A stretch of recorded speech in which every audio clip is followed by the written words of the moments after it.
Kyle wanted to keep racing and stay active. That way he could race against Brexton. To have that moment of symbolization for Kyle and just see Brexton standing there, there's a moment of, wow, he's gone.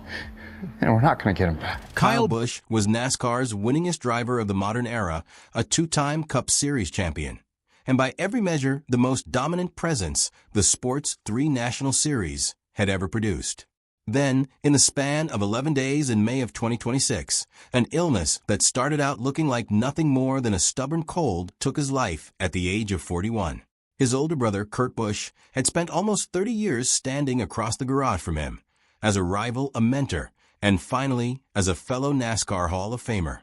In the months since Kyle's death, Kurt has slowly, carefully, and often through visible tears, told the world what those final days were really like, and what it has meant to carry his brother's legacy forward.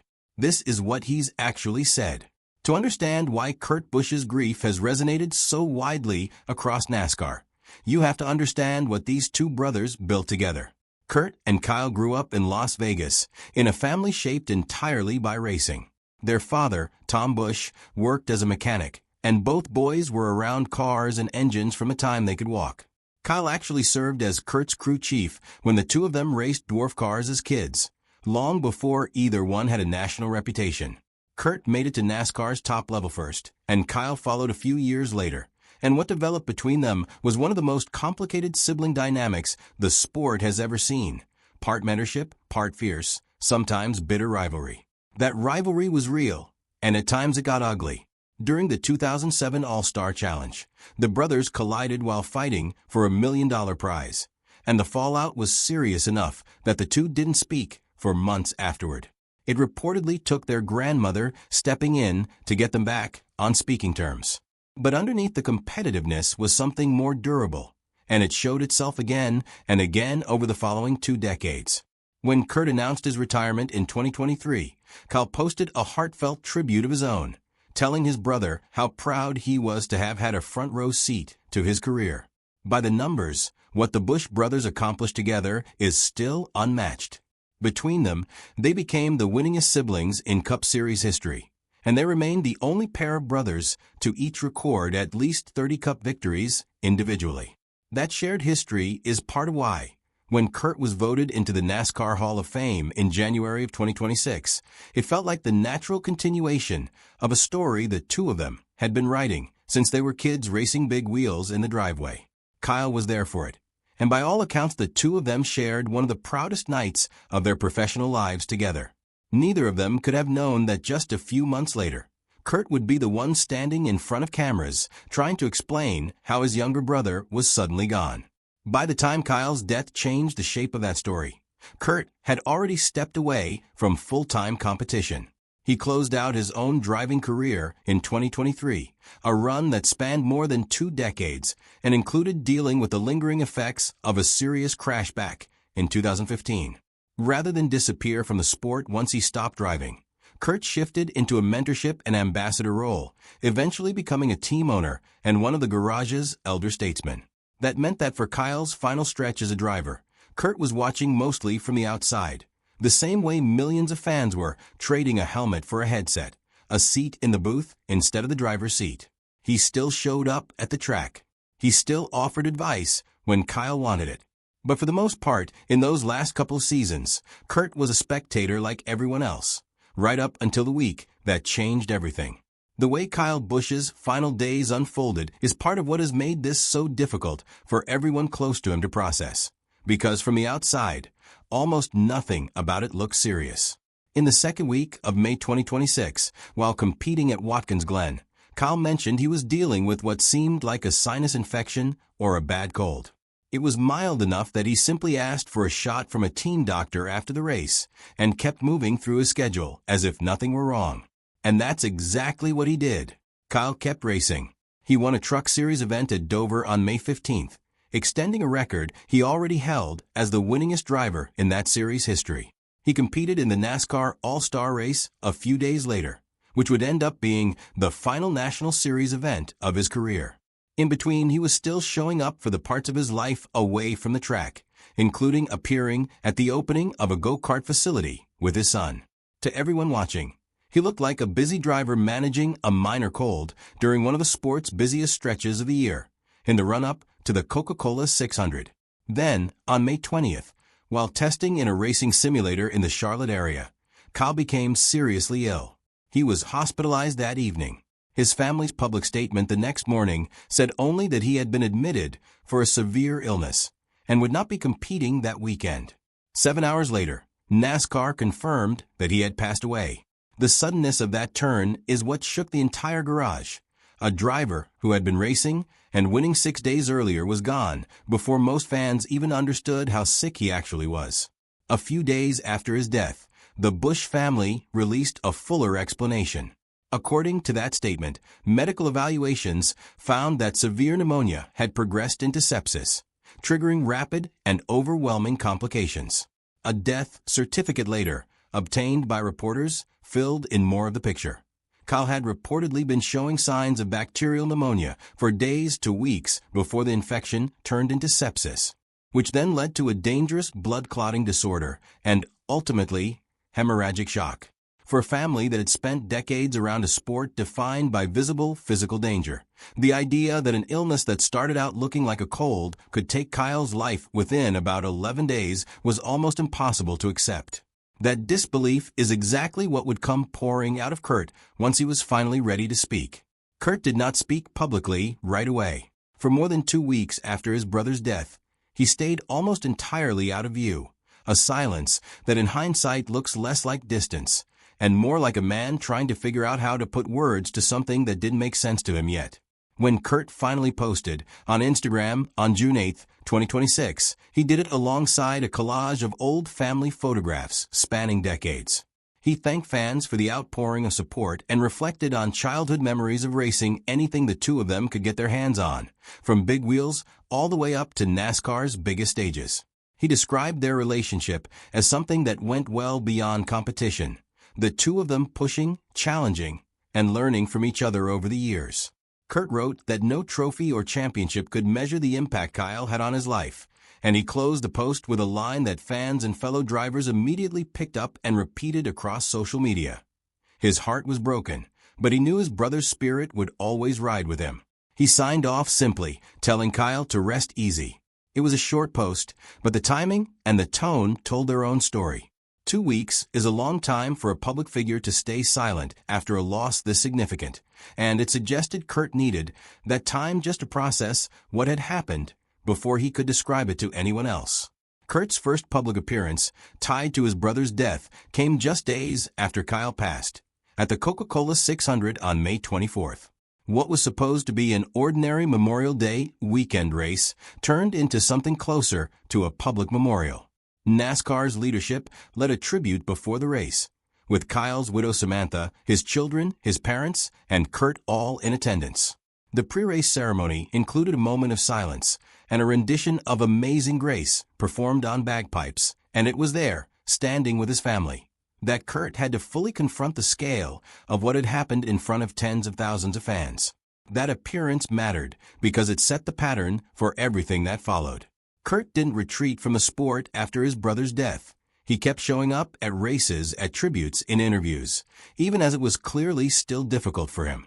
2 months later, a decal-covered field and industry-wide tributes would repeat that same balance of celebration and grief, most visibly on August 18th, when NASCAR designated the date Kyle Busch Day, in recognition of the 2 car numbers, 18 and 8, that defined his career.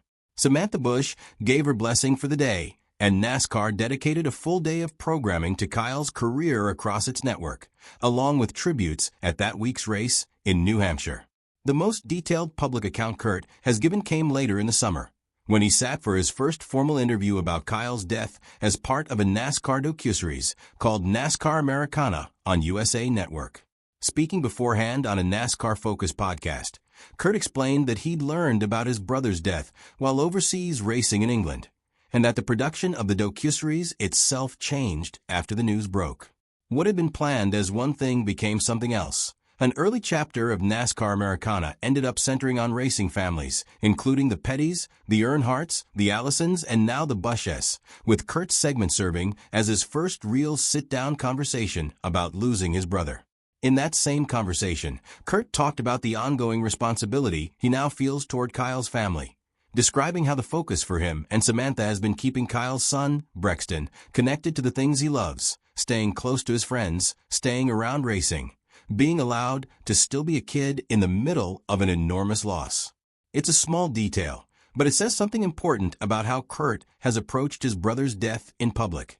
Less as a spokesman delivering a polished statement, and more as an uncle trying to protect what's left of his brother's world. One of the more unexpected threads to come out of Kurt's public comments involves NASCAR's Hall of Fame. Because Kurt was inducted into the Hall in January 2026, he now sits on the voting panel that decides future inductees. And almost immediately after Kyle's death, fans began pushing for NASCAR to bend its own rules and fast-track Kyle into the Hall, despite the sport's standard requirement that a driver be retired for at least 2 years before becoming eligible. When he was asked directly whether he supported expediting his brother's induction, Kurt didn't take the emotional route many expected. He said he hadn't yet seen any paperwork on next steps, called it a tough call, and said plainly that he believed the sport should stick with tradition rather than make an exception, even for Kyle. At the same time, he made clear that this wasn't him downplaying his brother's accomplishments. He called Kyle a near lock for the Hall, placing him among the very best of the roughly 70 drivers and figures already inducted, and pointed to the numbers that make the case on their own. More than 230 combined wins across NASCAR's 3 National Series, 2 Cup Series championships, and a driver development program in Kurt Busch Motorsports that had already sent nearly 2 dozen racers through its system. It was a striking moment of restraint from a man who had every emotional reason to want his brother recognized immediately.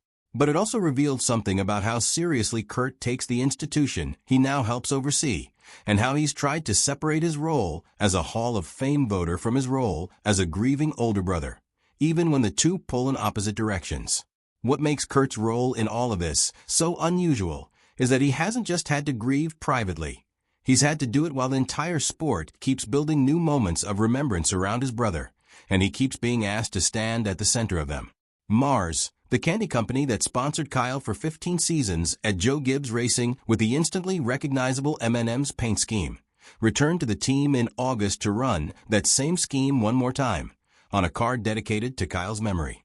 Richard Childress Racing has run tribute paint schemes of its own throughout the summer, honoring a driver the organization had committed to for years to come before his death cut that plan short. A charity event bearing Kyle's name has raised money for a fund set up in his and Samantha's honor, and Charlotte Motor Speedway, the track where Kyle spent so much of his career, has planned a formal celebration of life later in the year.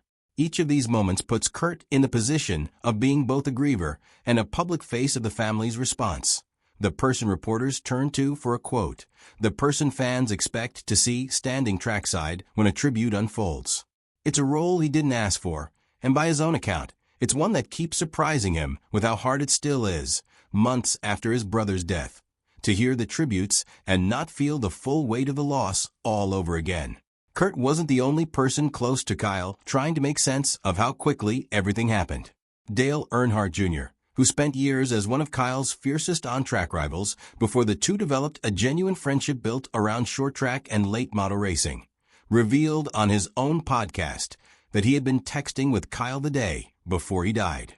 The two were finalizing plans for Kyle to drive one of Earnhardt's late-model cars in an upcoming Cars Tour race, and Kyle had specifically asked to run Earnhardt's old number 8, the number Earnhardt made famous earlier in his own career.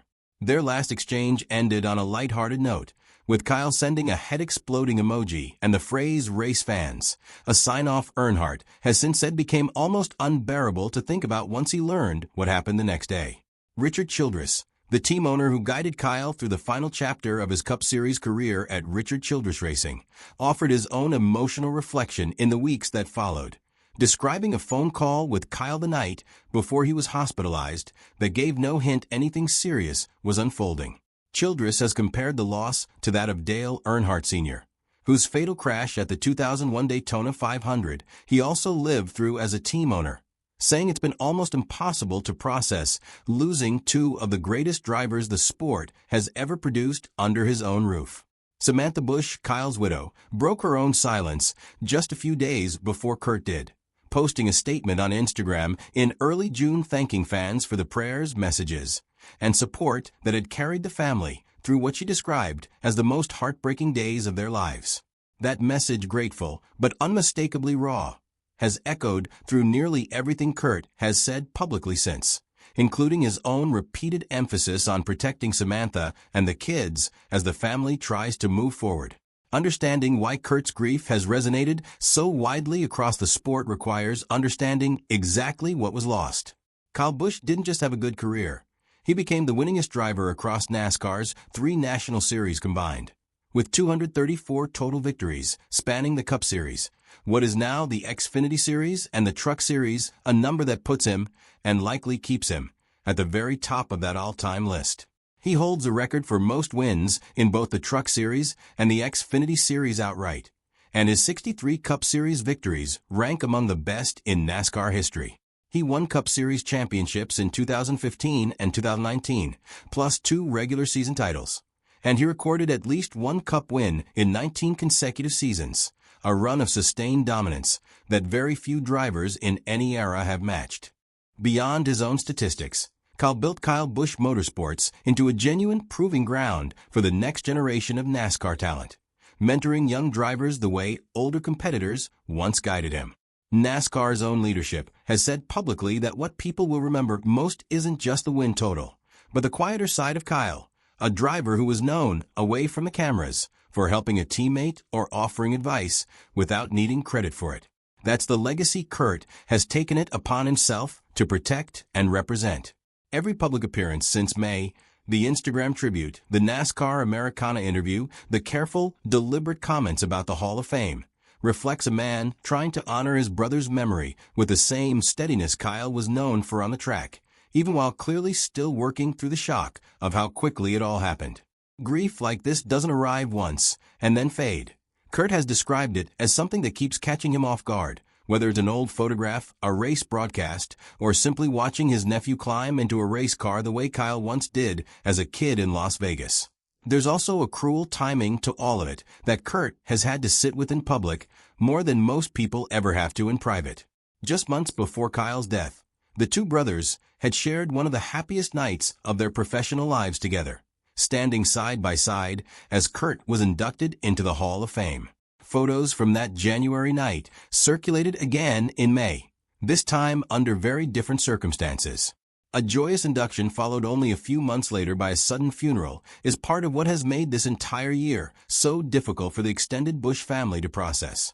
And it's a big part of why Kurt has chosen his public words about his brother so carefully, every single time he steps in front of a camera or a microphone. Kyle Busch's story didn't end the way anyone in NASCAR expected. And in the months since, Kurt Busch has taken on the job of making sure the world understands exactly who his brother was, both the driver who redefined what winning across NASCAR's National Series looks like, and the person his family and closest friends are still learning to live without.